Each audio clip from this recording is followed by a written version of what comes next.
You want to get a high score in CELPIP writing. At home, you want to practice. It's obvious. But the next most important step is you evaluate yourself as the examiner would evaluate you. So you would know exactly what marks you're about to get in the exam.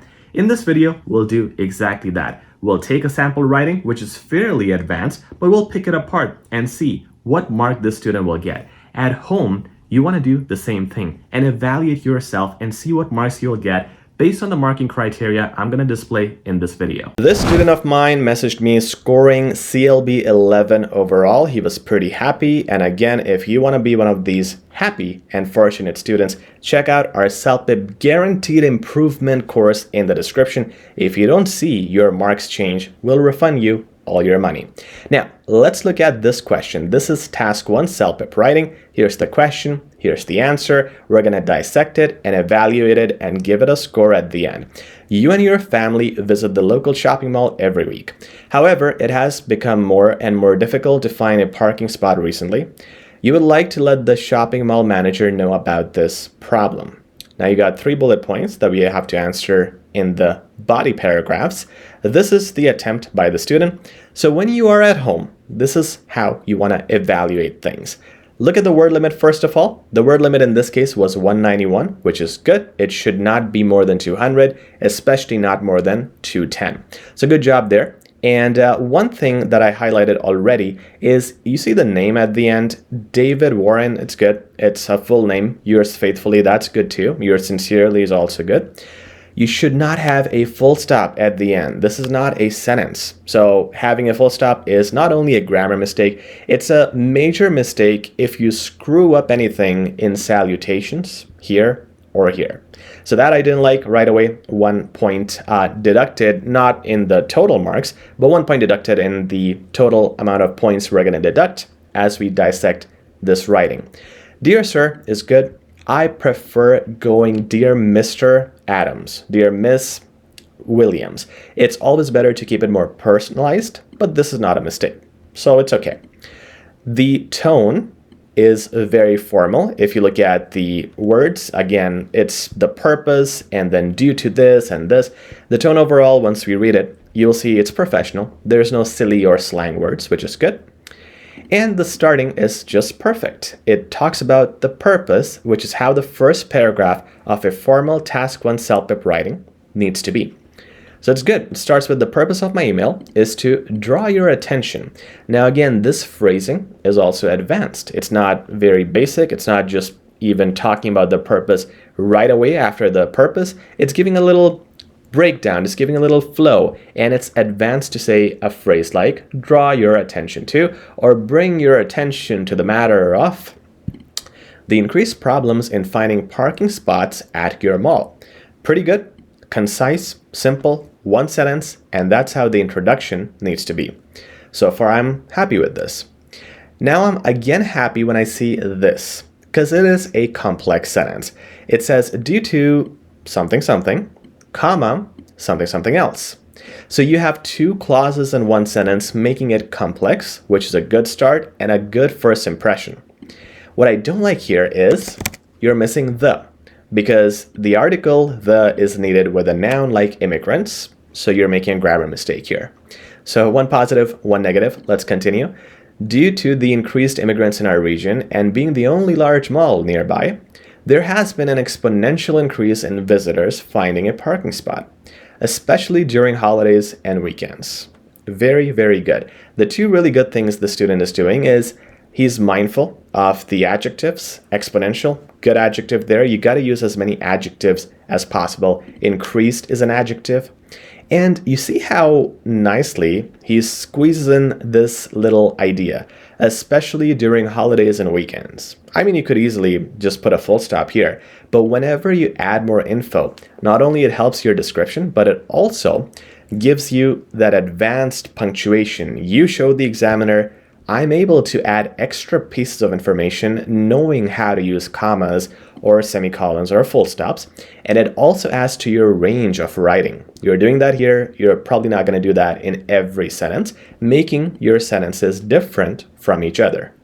Now the next sentence is, I have a suggestion that can effectively help you. Notice again, not just help you, but effectively help you. Adverb, right? A good adverb, adjective use is always more than welcome. Help you solve this problem that will not only allow you to manage it effectively, but also cost efficiently. Now here, again, one positive, one negative. Putting a not only here is brilliant. You have not only this, but also this. So that is a complex sentence in the middle of a sentence. It's breaking this part into two clauses, which is wonderful. You just got to make sure you put a comma with but also.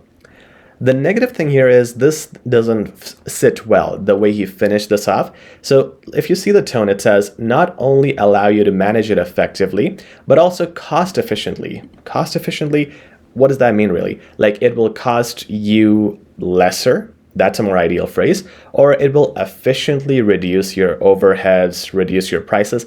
The phrase needs to be different. It's not cost efficiently.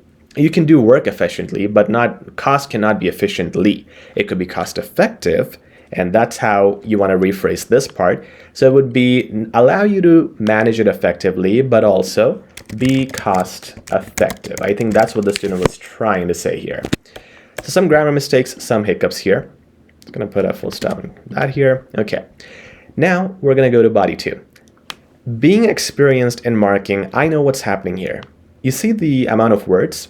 Then what happens in body 2 and 3 is the words are reducing, and that's a common problem.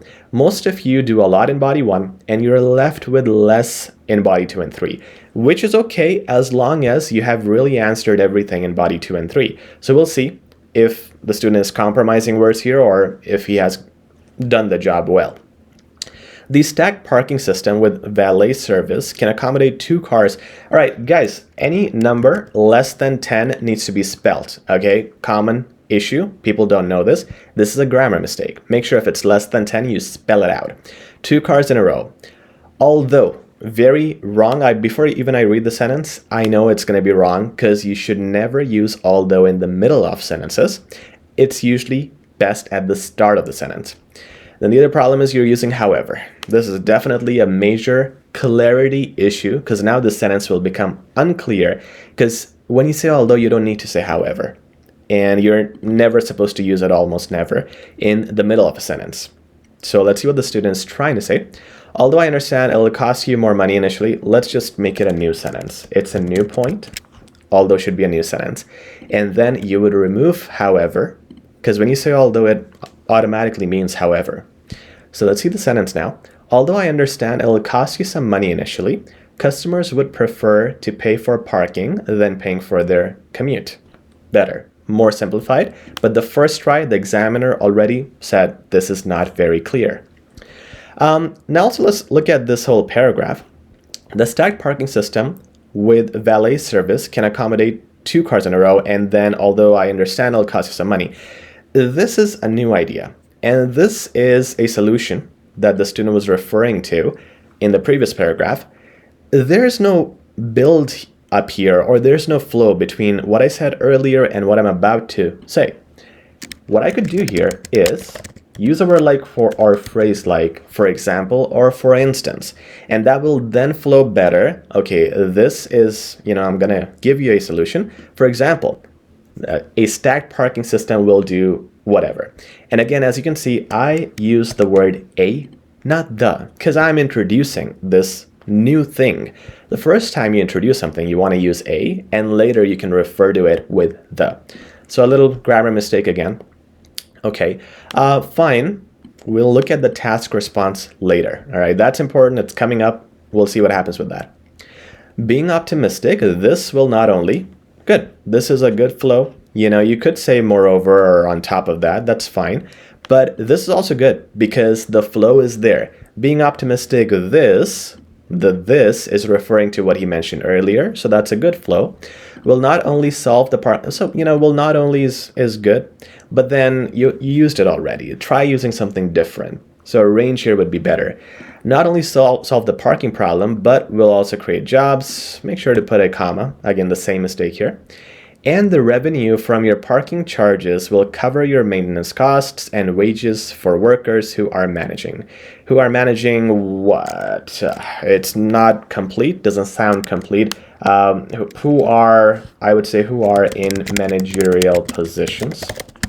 To make it more complete, this is not a bad idea at all. Never ever use exclamation marks in formal emails. They are feelings, and we express feelings in informal situations, not informal. So not informal. I have to make a space there because it sounds like informal. All right, so make sure to never do that. This is a good sentence. I'll tell you why, and it's also a bad sentence. I'll tell you why. A good sentence because it is a simple sentence.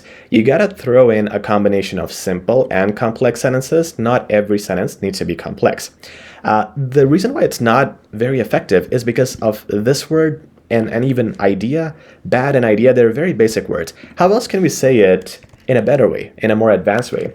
This will, so we're talking about maintenance costs and create jobs. This will be a groundbreaking idea, and I'm just gonna add this will surely be a groundbreaking idea. Now, when you do that, it is surely adverb, groundbreaking adjective, way better than saying not a bad idea, and it's also using advanced words here. So I would go with a simple sentence, but again, keeping my vocabulary advanced. If you guys noticed, there is a problem. You cannot say two ands in one sentence, otherwise it's called a run-on sentence. So not only do you have two ands, but the reason you have two ands is because at this point you should have really taken a pause. You have conveyed two messages already, actually three. So being optimistic, this will not only solve the parking problem, but it'll also create jobs. It's too much. If you are doing more, you can, but you have to be really, really smart to do that. And there's no point. Why risk it? 2 to 3 points in one sentence are enough. And you see, you run into risks like these, which you don't need to take. You don't need to take these risks. Just make a new sentence. The revenue from this, and now you have one and it's more clear as well. Okay? Whenever you're in doubt in the exam, should I do a complex sentence or should I do a correct sentence? Do the correct sentence first. If you are confident the complex sentence is grammatically okay, do that later. Okay, I hope you consider my idea, and which will not only now it's definitely repetitive. You may lose marks here because of overdoing the same thing. The parking issue, and again, you're making the same mistake there, but also keep them all busy as the best shopping stop for all. Okay, I would just not use not only, but overall, yeah, this is a good conclusion. I would break it down still into two parts. So in order to fix this, where you have the not only, I'm going to replace that. And I also want to make it into two sentences so it sounds like I'm comfortable with my finish here. And again, this is a very deep, we're probably nitpicking, and this is a very deep thing to look at when marking. But if you have this paragraph, which has too many words, then the next two paragraphs have lesser, you're showing the examiner you are rushing. But if I can do two sentences here, I'm still going to be under 200, and I'm going to show the examiner that I was comfortable until the very end. Plus, I believe I could use more advanced wordings here. For example, I could start with hopefully, and again, that's an adverb, so right away, it's better. You consider my idea, which will not, okay, hopefully my above idea, or let's make it even better. My aforementioned idea is taken into consideration. It will certainly, now I was gonna write surely, but I know I used it, so I'm gonna try to not be repetitive.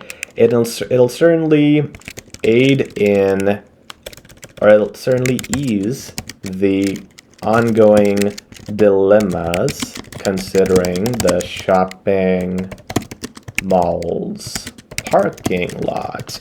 Okay, ongoing dilemmas. Obviously, this is advanced. It is not basic, unique wordings. Ongoing adjective before dilemmas, even better. And ease the ongoing dilemmas, advanced phrasing. And again, this looks way better at the end with more advanced words. I was just not satisfied with something that starts with almost like a weak start. I hope you consider my idea. I still feel it's something that a lot of people can write, and I want to write something better, something unique, academic, and advanced, especially because this is formal. So hopefully my aforementioned idea is taken into consideration. It'll certainly ease the ongoing dilemmas considering the shopping mall's parking lot. One other thing is, what you saw me doing just now, is reviewing the sentences as soon as you finish them. This is a habit that I have, and I hope you develop this as well. When you finish 2-3 sentences or one paragraph, review it, fix the grammar mistakes there. It's much easier to do than doing it at the end, because at the end you're rushing and you're looking at overall things, and when you have too much to read, you probably are going to ignore a lot of small things. But when you just finished writing, you are focused, you know what you wrote, and you can edit that better in that moment. Guys, the biggest problem here, we haven't even touched on that. It is task response. He has not answered the questions properly at all.